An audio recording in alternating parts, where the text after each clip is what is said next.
સર્વે વહાલા વૈષ્ણવોને જય શ્રી કૃષ્ણ.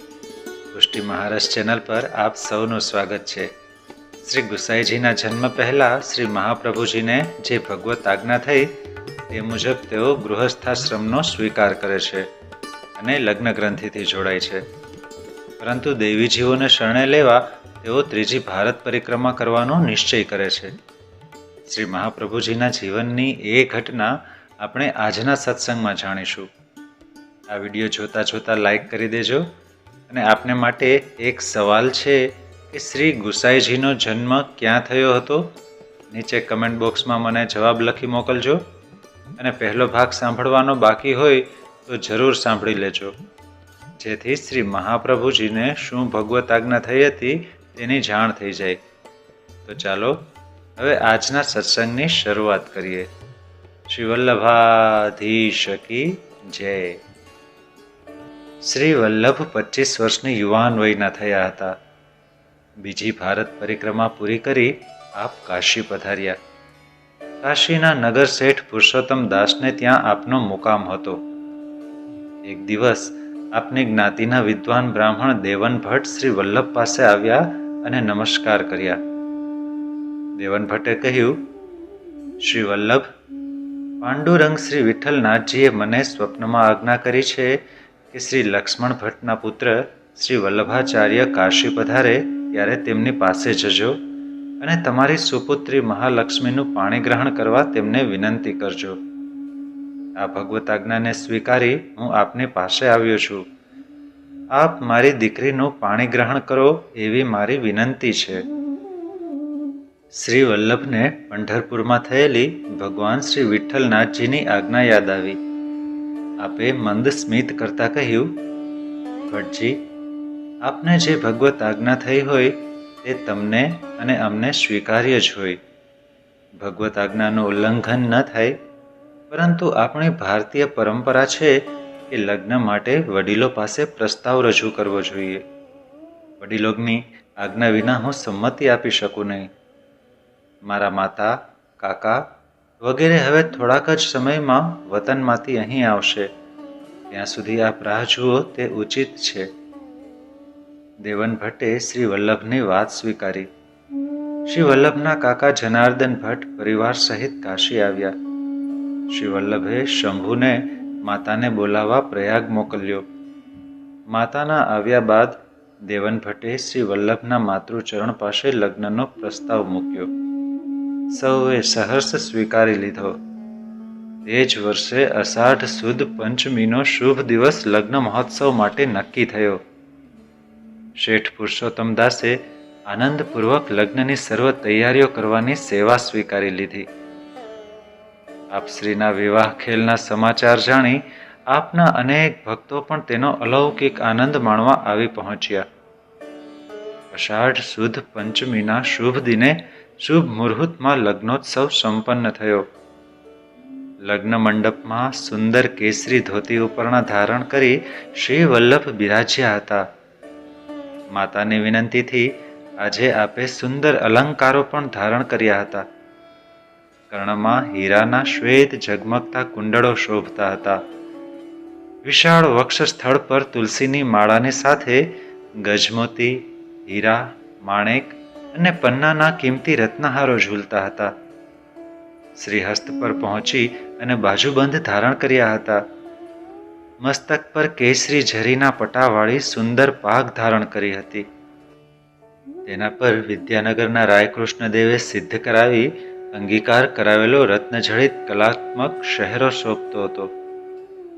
આપે ગુલાબના પુષ્પોની મધમધતી પુષ્પમાળા પણ ધારણ કરી હતી.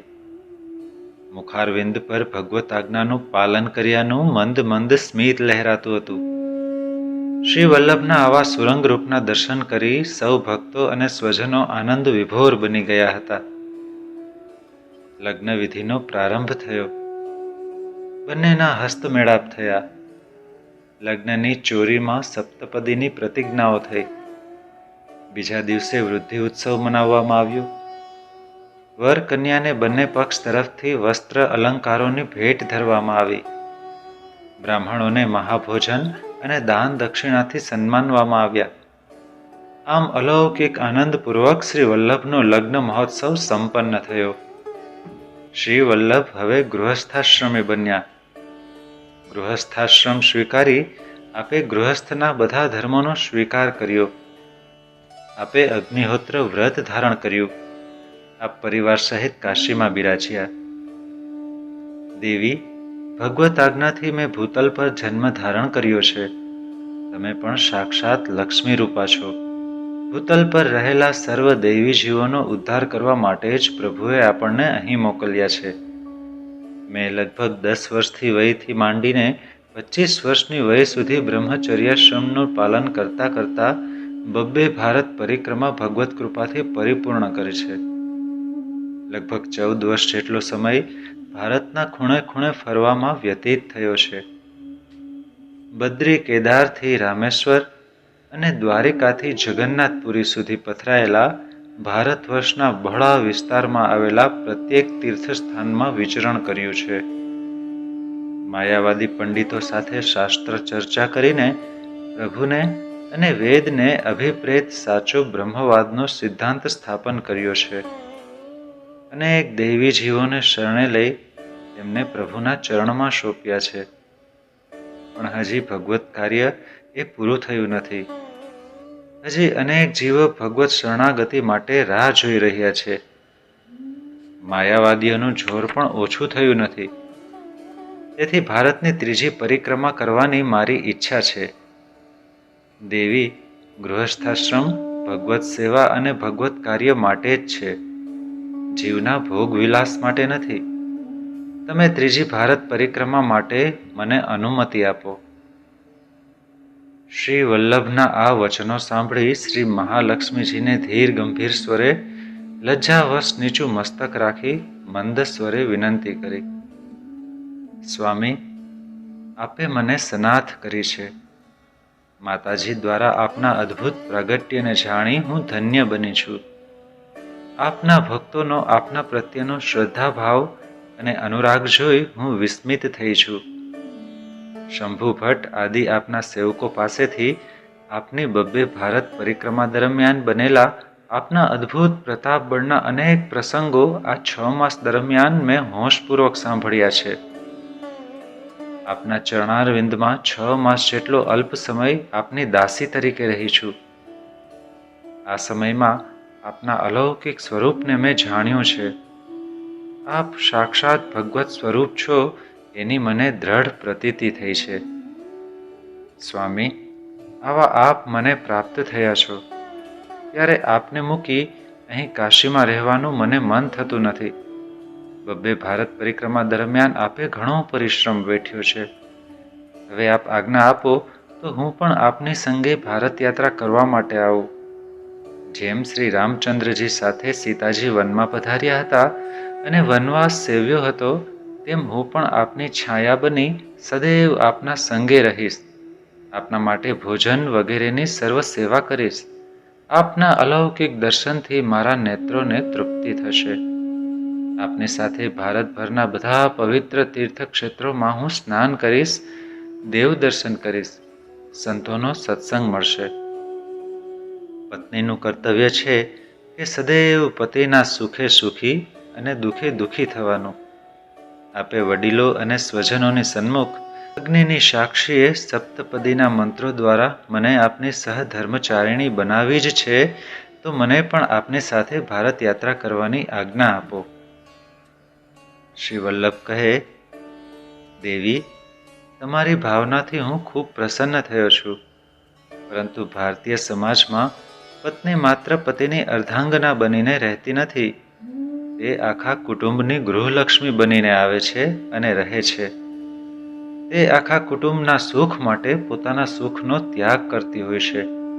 માટે તો તેને ગૃહલક્ષ્મી કહી છે. હું ઈચ્છું છું આપણે પરસ્પરના સહવાસના સુખનો થોડાક સમય માટે ત્યાગ કરીએ.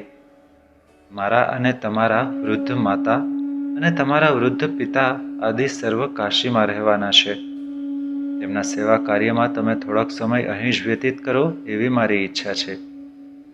દેવી, ભારત યાત્રા કેવળ તીર્થાટન માટે હું નથી કરતો. તે યાત્રા પાછળ ભગવત આજ્ઞાનો વિશિષ્ટ હેતુ રહેલો છે. મારી પ્રતિજ્ઞા છે કે જીવનભર સીવેલા વસ્ત્ર પહેરવા નહીં, અલંકાર ધારણ કરવા નહીં, ચરણોમાં પાદુકાઓ ધારણ કરવી નહીં, યાત્રા દરમિયાન સ્વયં પાકી બનવું, પૃથ્વીને જ શૈયા બનાવીશું, જલાશયના કિનારે વૃક્ષની છાયામાં રહેવું. તમારું શરીર કોમળ છે, યાત્રાનું આવું કષ્ટ તે સહન કરી શકે તેમ નથી, માટે તમે કાશીમાં જ રહો તે વધારે ઉચિત છે. મને તે જ ગમશે. ત્રીજી ભારત પરિક્રમા પૂર્ણ કર્યા પછી આપણે વિધિસર ગૃહસ્થાશ્રમ સ્વીકારીશું, સુયોગ્ય સ્થળે સ્થિર વાસ કરીશું, સાથે મળી ભગવત સેવા અને સ્મરણ કરીશું. ભારતના વિવિધ તીર્થોની સજોડે તીર્થયાત્રા પણ અવશ્ય કરીશું. હાલ મને એકલાને ત્રીજી ભારત પરિક્રમા કરવા જવાની અનુમતિ આપો. શ્રી મહાલક્ષ્મીજીએ શ્રી વલ્લભને સહર્ષ અનુમતિ આપી. માતા વગેરે વડીલોની અનુમતિ લઈ શ્રી વલ્લભ પોતાના સેવકો સાથે હવે ત્રીજી ભારત પરિક્રમા કરવા આગળ પધાર્યા. વૈષ્ણવો, હવે પછીના સત્સંગમાં આપણે જાણીશું કે શ્રી વલ્લભ ત્રીજી ભારત પરિક્રમા પૂર્ણ કરીને પાછા પોતાના વતન પધારે છે અને તેઓના ગૃહે જ્યેષ્ઠ પુત્ર શ્રી ગોપીનાથજીનું પ્રાગટ્ય થાય છે. આ સત્સંગ સાંભળતા રહેજો. હવે ટૂંક સમયમાં જ શ્રી ગુસાઈજીના પ્રાગટ્યનો સુંદર પ્રસંગ પણ આવવાનો છે. આજના સત્સંગમાં અહીં વિરામ લઈએ. સર્વે વહાલા વૈષ્ણવોને જય શ્રી કૃષ્ણ.